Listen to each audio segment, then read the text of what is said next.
प्यारे ब्रह्मा बाप ज्ञान के सागर की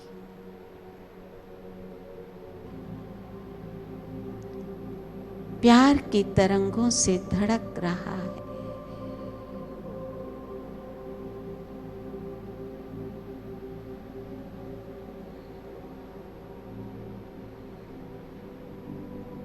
शुद्ध ऑक्सीजनेटेड ब्लड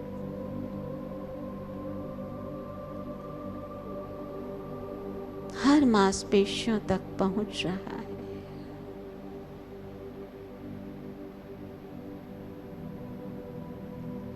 बाबा का प्यार का हाथ मेरे सिर पर है।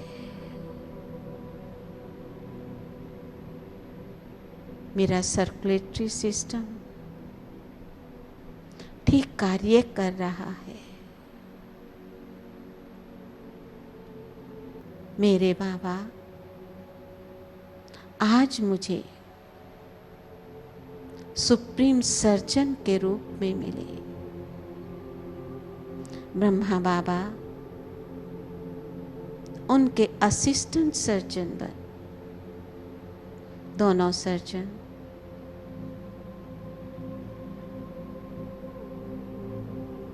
मुझे संपूर्ण रीति से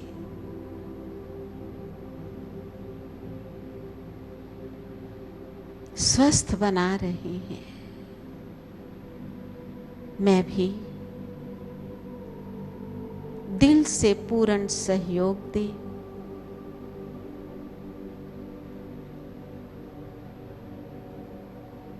उनके प्रिस्क्रिप्शन पर चलते हुए महसूस कर रही हूँ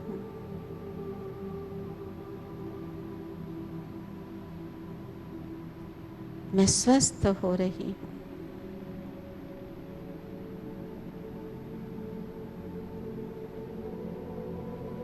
मेरी बीमारी का निवारण हो गया है। बाबा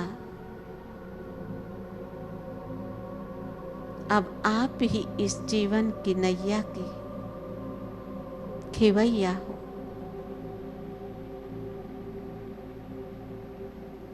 अब मुझे दर दर भटकने की जरूरत नहीं है।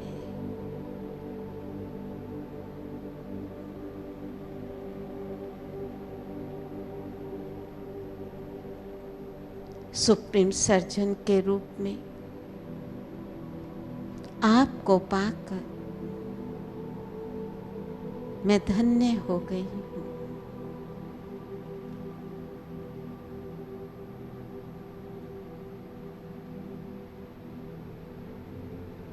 ओम शांति शांति शांति।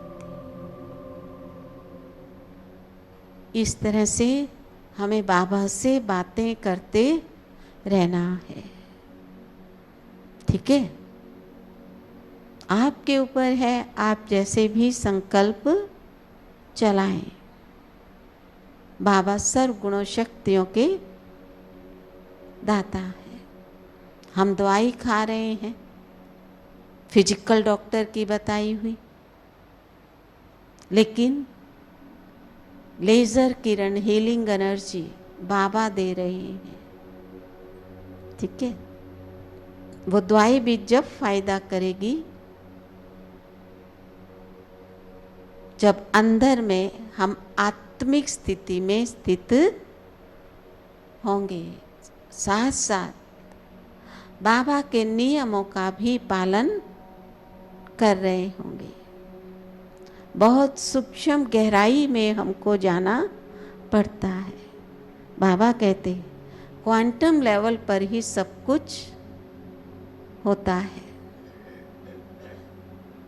बहुत दवाई का भी सूक्ष्म रूप बनता है, और ये जो हमारे विचार हैं इनका भी तब कहीं जाकर हीलिंग एनर्जी हमें प्राप्त होती है, हम स्वस्थ हो सकते हैं। आप जानते हैं क्वांटम लेवल क्या होता है?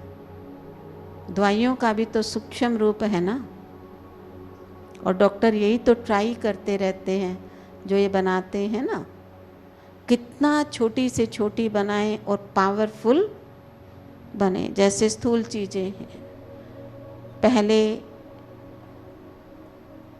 गीज़र कितने बड़े, फिर छोटे छोटे छोटे, एरोप्लेन की स्पीड, फिर डबल डेकर, कैसे कैसे बनते गए ना, रिफाइन होते चले जाते हैं। तो क्वांटम लेवल क्या है? मैंने भी कहीं से पढ़ा। हाँ, आत्मा जो भी कर्म करती है मन द्वारा, आंखों से देखना, बोलना, सुनना, ये कर्म जो हम करते हैं, कैसी स्मृति, तो जो भी कर्म हम करते हैं, हमारा मस्तिष्क जो है उनका बहुत छोटा से छोटा रूप बना देता है, अणु कहते। फिर उसके भी और डिवीज़न होते रहते हैं। जैसे कोई भी एक एग्जाम्पल से स्पष्ट करें, जैसे ही हमारी आंखों ने देखा ये गिलास है, तो हमारा मस्तिष्क उसको बहुत छोटा रूप बनाएगा। कटोरी ले लो, कुछ भी ले लो, उसके 1,00,000 टुकड़े करेगा, और जो लाखवां टुकड़ा है वो है अणु। फिर उस अणु के मस्तिष्क 1 करोड़ टुकड़े करेगा, और जो करोड़वां टुकड़ा है वो है क्वांटम।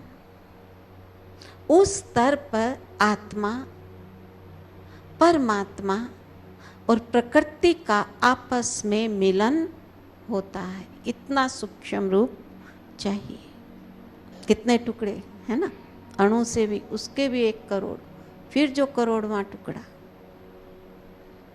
और इस लेवल पर उनका मिलन होता है, आत्मा, परमात्मा और प्रकृति का। कितना सूक्ष्म रूप, ब्रेन के अनेक भाग ये कार्य करते हैं और बहुत फास्ट गति से करते हैं, तभी हम कोई चीज़ को पहचान पाते हैं। मान लो अब मैंने ये देखा, फिर दोबारा जब हम इसको देखेंगे तो यही प्रोसेस रिवर्स चलेगी, फिर हम पहचान पाते हैं कि ये वो गिलास है। कोई व्यक्ति हमारे सामने आता, ऐसा ही फिर जब कुछ समय के पश्चात हम फिर से उसको देखते हैं, तो फिर कहते हैं ना, आपने पहचाना, आपने देखा, तो फिर वो रिवर्स चलता है अंदर में, और फिर हम पहचान पाते हैं कि हाँ ये वो व्यक्ति है। कई बार हम जल्दी पहचानते क्योंकि बार बार मिलते रहते,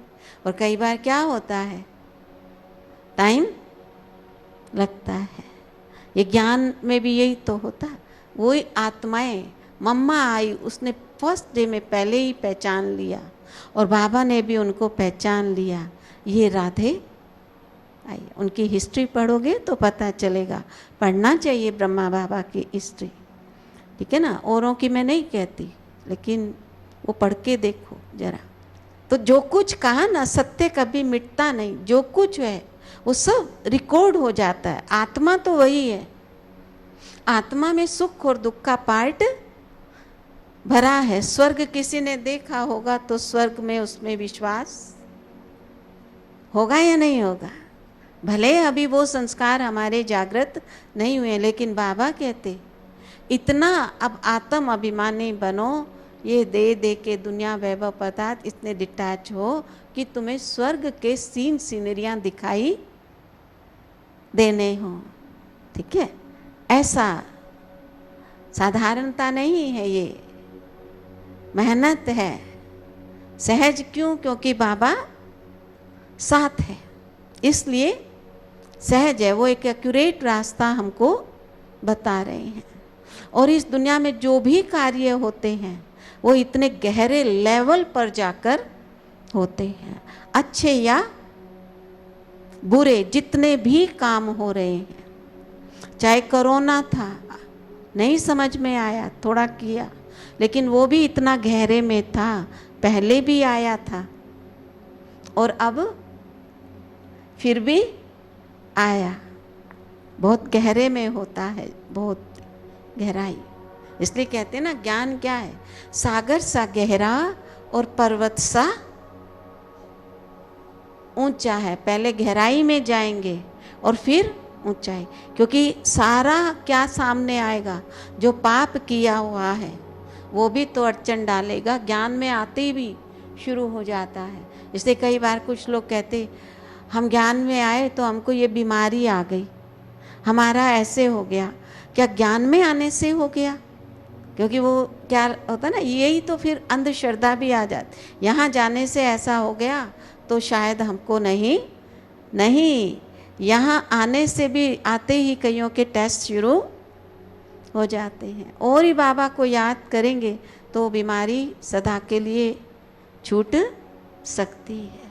तो कोई भी इस दुनिया में काम हो रहे हैं ना, ऐसे नहीं हो रहा कुछ भी, बहुत गहरे तक जाना पड़ता। कोई विचार भी हम करते हैं तो बहुत गहरे में जाकर वो विचार किया जाता है और फिर उसका प्रभाव करता है। तो ब्रेन कितना वंडरफुल है। इसलिए साइंस में भी कहते हैं ना, इंसान कितना भाग ब्रेन का यूज़ करता है, 1% भी प्रॉपर यूज़ नहीं हो पाता। बाकी तो सारा क्या है? सोया हुआ है, सुसुप्त पड़ा है। तो अब हम क्या कर रहे हैं? उस सुसुप्त को क्या करेंगे? जागृत कर रहे हैं। तो ये ऐसे सारे काम होते हैं। अब हम फोन भी करते हैं, यहाँ सामने भी बाजू में भी बैठा हो व्यक्ति, हम फोन उसको करते हैं, जैसे ही हम फोन उठाते हेलो बोलते तो हजारों मील का सफ़र वो तय करता है। जैसे ही हमने हेलो बोला तो कहाँ जाएगी साउंड? जो हमारे पास का टावर है वहाँ से रॉकेट, फिर जहाँ बिल बनता, और फिर वो कहाँ जाती? जिसको हमने फ़ोन किया उसके पास जो टावर होगा वहाँ जाएगा, वहाँ से फिर उस व्यक्ति तक जाता, उस व्यक्ति से पहले वहाँ जाएगा और फिर वो व्यक्ति को हेलो बोलता। तो फिर फ़ोन की भी अपनी लैंग्वेज होती है, फिर वो अपनी लैंग्वेज से उसको हेलो में बदल देता है। तो बहुत लंबा सफ़र तय होता है। ऐसे ही यहाँ भी है। बाबा से हम याद करते हैं तो हमारी आत्मा रूपी बैटरी में जो कार्बन आ गया है, ये विकार जो आ गए हैं, जैसे बाबा से हम लगाते हैं तो ये कार्बन निकलना शुरू हो जाएगा, है ना। और आत्मा की बैटरी चार्ज होना शुरू होगी, उसमें शांति, प्यार, मतलब उसकी एनर्जी उसमें भरने लगेगी। तभी तो हमें कर्म करने में भी क्या होगा? मेहनत नहीं लगती है, सुख शांति की अनुभूति हो, कर्म करते भी फिर महसूस होती है। हमारा ग्रंथियों का सिस्टम जो है ना, वो बहुत महत्वपूर्ण कार्य करता है। जैसे मधुमक्खी होती है ना, वो फूलों से रस लेकर और उसमें अपनी लार मिक्स करके शक्तिशाली वो क्या बनाती है? शहद बनाती है। कितना वंडरफुल होता है ना शहद। एक केमिकल फैक्ट्री की तरह से कार्य करती है। इसी तरह से हमारा ग्लैंड सिस्टम जो है वो शरीर से आवश्यक तत्वों को ग्रहण कर फिर उसमें अपना सिक्रेशन मिक्स करके हर ग्लैंड जो है वो एक या एक से अधिक हार्मोन्स का निर्माण करती है। तो ग्लैंड उसमें अपना सिक्रेशन मिक्स करके शक्तिशाली हार्मोन्स का निर्माण करती है।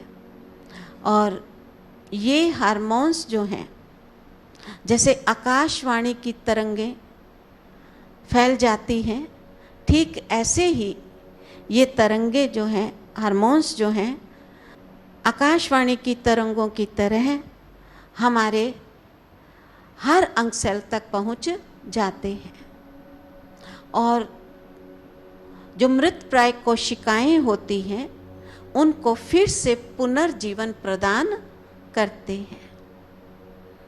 अगर एक ग्लैंड में कोई खराबी आ जाती है तो दूसरी ग्लैंड्स उसको सहयोग देती हैं, लेकिन कई बार हम अटेंशन नहीं देते और जो ग्लैंड्स हैं, एक ग्लैंड्स जो है बहुत अशक्त हो जाती है, दूसरी ग्लैंड उसको सहयोग भी देती लेकिन वो ले नहीं पाती है, तो उससे सारे शरीर की जो दूसरी ग्लैंड्स है उनके भी जो मैकेनिज्म है कार्य करने प्रणाली वो सारी डिस्टर्ब हो जाती है।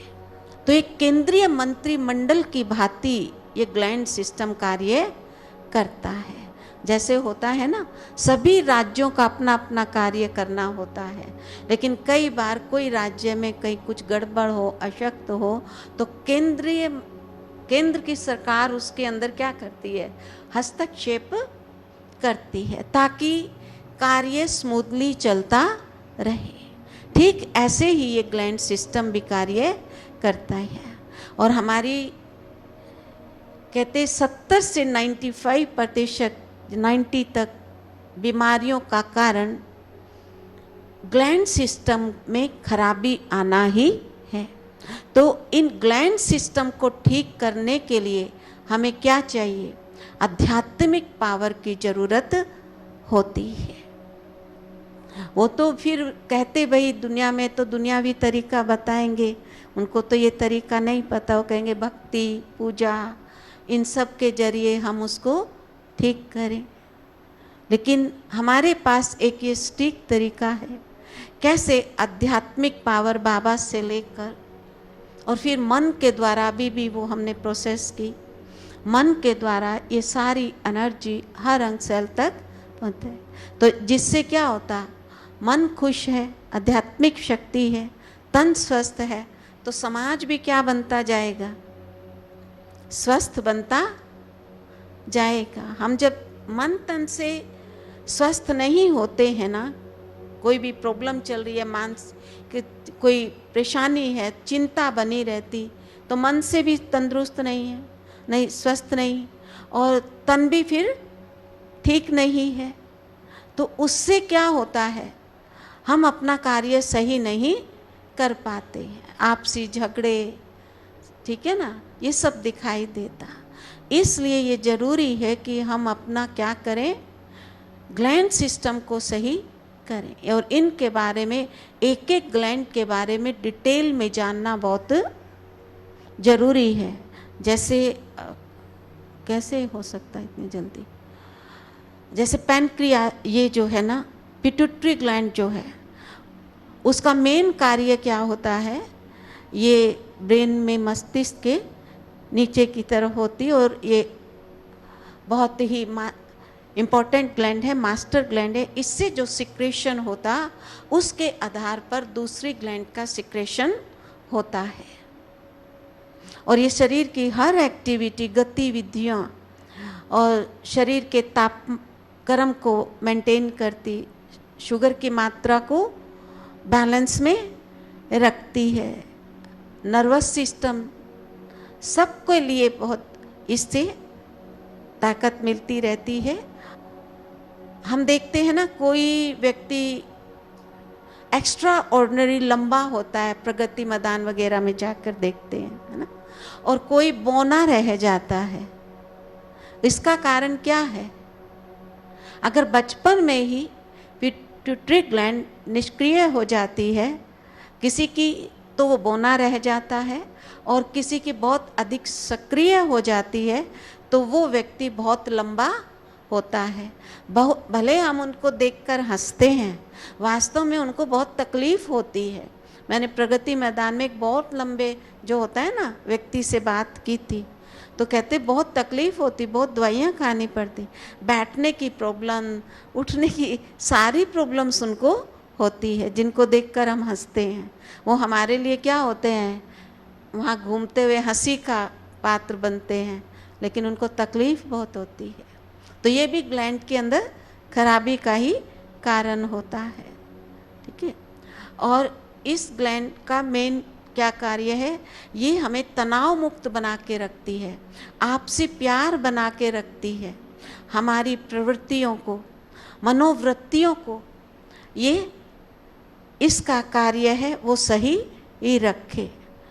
लेकिन आज किसी की भी एक ग्लैंड सही कार्य नहीं करती है। जो कई बार हम जो ये आत्महत्याएं, इनका कारण भी यही बताते कि पिट्यूटरी ग्लैंड उनकी सही कार्य नहीं कर पाती है। और अगर ये ग्लैंड बहुत ज़्यादा सक्रिय होती तो व्यक्ति बहुत वाचाल हो जाता, बोलने टॉकेटिव नेचर वाला होता है, उसका मूड बड़ा फ्लक्चुएट होता है। अभी अभी बहुत खुश दिखाई देगा, अभी अभी एकदम दुखी वैसे हो जाता, बाल बड़े चमकीले रहते, चमड़ी बहुत गर्म रहती है, बहुत पैनी दृष्टि वाले ऐसे व्यक्ति होते हैं। अब हम इसके डिटेल में और ग्लैंड्स के नहीं जाते, जैसे थायराइड है, पाचन क्रिया से संबंध रखती है, और भी दूसरे सभी कार्य करती है। पीनियल ग्लैंड है, निर्णायक शक्ति को निर्धारित करती है, संकट से हमको वो बचाती है। ऐसे ही एडिनल ग्लैंड्स जो है वो भी सभी एक्टिविटी करती है, मांसपेशियों का संकुचन और भी कार्बन डाइऑक्साइड का निष्कासन।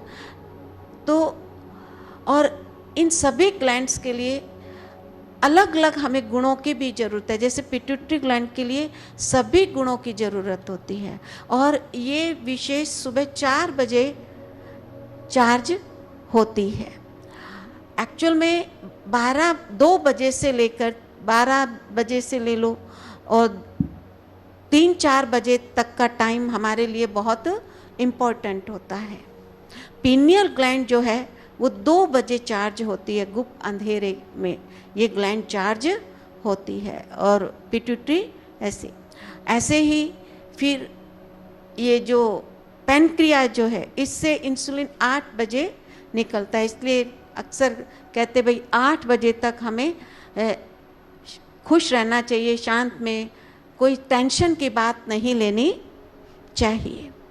ये अलग अलग इनका टाइम है। ऐसे ही 9 बजे जो है हमारा जो खाने का सिस्टम जो है वो बंद हो जाता है, और 9 बजे के बाद जब हम खाते हैं तो उससे बीमारियां ही बीमारियां आती है, लिक्विड ले सकते हैं। ऐसे ही 9 बजे नींद के हार्मोन्स निकलते हैं, इसलिए कहते भाई पहला साइकिल जो होता है नींद के, उसमें बताएंगे ये आपको, उस समय हमें बहुत गहरी नींद आती है।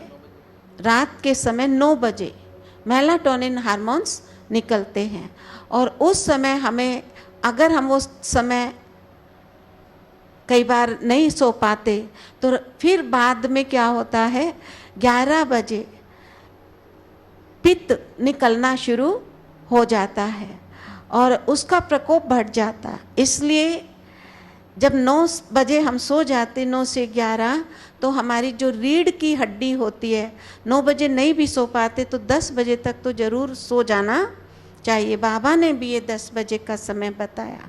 तो हमारी रीढ़ की हड्डी में जो मेरु रज्जु है उसको नेचर से एनर्जी मिलती है, और हमें उस समय ज़रूर लेट जाना चाहिए, नहीं तो उसके हिस्से की एनर्जी वो नहीं प्राप्त हो पाती, और इसलिए फिर हमारी रीढ़ की हड्डी भी खराब होती है।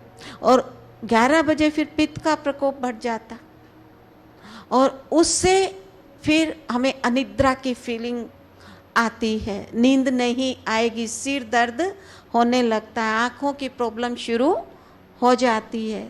होता है ना, कई बार कहते भाई मैं तो इतने बजे सोता हूँ और अब वो टाइम निकल गया, अब मुझे सारी रात नींद नहीं आने वाली है। ऐसा करते हैं ना लोग बहुत बार, और होता भी। आप देखो 9 बजे के समय हमें उबासी आना शुरू होती है, थकान।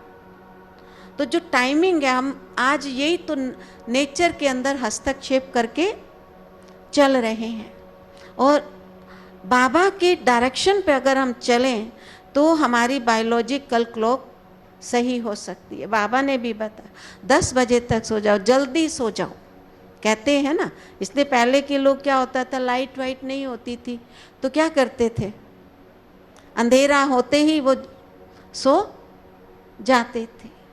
तो भोजन का भी टाइम है, सोने का भी समय, और किस समय कौन सी ग्लैंड चार्ज होती है, इन सब का एक समय है। भोजन के बाद खाई, ऐसे कोई 11 बजे खा रहा, बीपी कंट्रोल ही नहीं आ रहा, बीपी बढ़ता ही जा रहा। फिर उनको ये समझाया, तब उन्होंने सही टाइम पे दवाई ली, तो कहा अब मेरा बीपी कंट्रोल में रहने लगा है।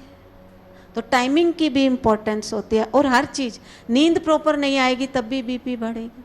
हर दवाई का अलग टाइम है, कौन सी दवाई का टाइम अलग अलग है सभी का, ठीक है, ये सब बताएंगे, इनमें टाइम लगता है समझने में। प्रेस्क्राइब करके देंगे आपको बस, ठीक है, ओके। चलो 1 मिनट बाबा को याद करो, फिर तो बहुत बच जाएंगे। आपका सोने का टाइम भी वो निकल जाएगी, घड़ी निकल जाएगी, ओके ना। चलो सुबह 4 बजे मिलेंगे, अभी 1 मिनट बाबा को याद करो, दूध पी के सो जाओ।